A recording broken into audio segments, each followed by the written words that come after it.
experiment, and we are again part of that experiment. Russian scholar warns of secret U.S. climate change weapon. We have Russia engaged in this as well.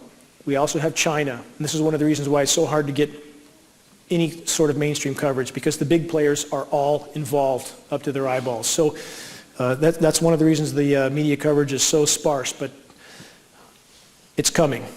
What do weather weapons do? They wreak havoc in countries without anybody knowing they're even under assault. In the case of floods, droughts, all of this is a form of weather weaponry and weather warfare. And there is no arguing that we are all a part of weather warfare when our climate is being impacted the way it is right now. Again, countries around the globe, this sort of impact, nobody would recognize as being an assault. And that's what's so prized about weather warfare for the powers that be. Nobody even knows they're being attacked. Bridges, infrastructure, wiped out. You can literally bring a country to its knees. You can bring a state to its knees as well, especially a state that doesn't seem to want to conform too much with the federal government. You can drought them out completely. And that's exactly what's happening to California right now. This sort of drought in Africa has been used for decades. We know these programs have been going on, and their impact in Africa appears to be directly related to bringing countries to their knees and opening up the door for U.S. occupation. You have U.S. boots on the ground in about 156 countries around the globe. Not singling out the U.S. because other countries, again, as I said, are at this as well. Empty reservoirs. This is where California is headed today. I think we all know that. If we reach the end of this year without significant rainfall, we will be in free fall into a cataclysm that's never before been recorded.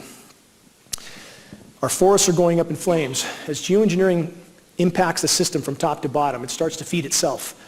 As you cut off the moisture for boreal forests, which are the lungs of the planet, the terrestrial lungs of the planet, and they begin to burn, that feeds into the entire climate cycle and begins to tilt it even further off scale. So this is a non-linear equation. Once it starts to tilt, it tilts faster and faster. These sorts of clouds historically have not been well recorded. Now they are.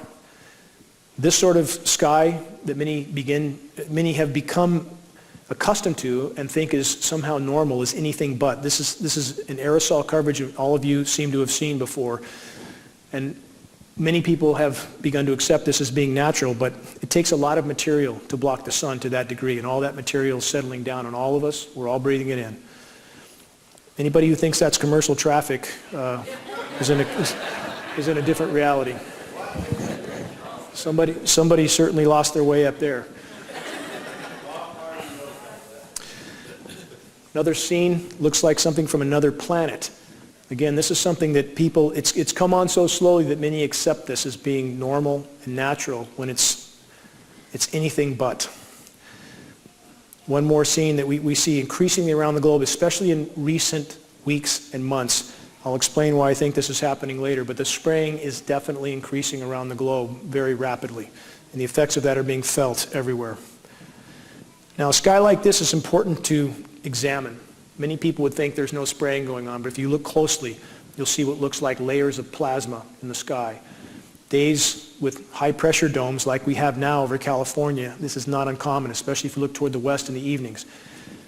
These shorter trails that are very bright are still aerosol disbursements. They make the sky silvery white. We believe that these sorts of disbursements are related to making the air more conductive, which makes the ionosphere heaters, HARP, of which there are at least 24 around the globe, major facilities and many other smaller ones. It probably makes them more effective to create these high pressure domes. So even days like this are aerosol saturated skies still. This is a point I want to drive home again because it's imperative in conveying legitimacy with our issue. Semantics matter. It absolutely matters. When people Google chemtrail, this is what they come to, chemtrail conspiracy theory.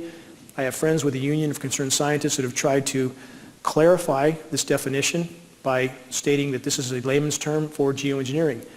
When that correction is made, within minutes, it's erased and deleted. They watch this site very, very closely. They want people to Google chemtrails and come to conspiracy theory. Friend who is still an Air Force pilot.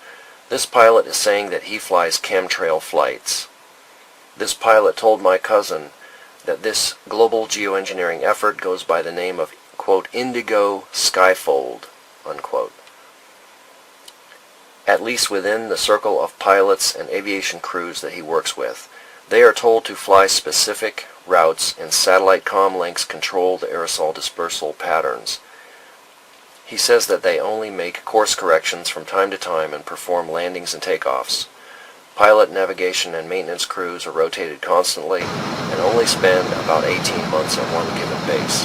He states that this is to keep pilots and their families from making too many friends and ending up with loose lips. Plus, they also rotate between day and night flights, one base for daytime flights and one for night. Each base covers a 250-mile zone, and each fleet squadron of planes cover 3 states.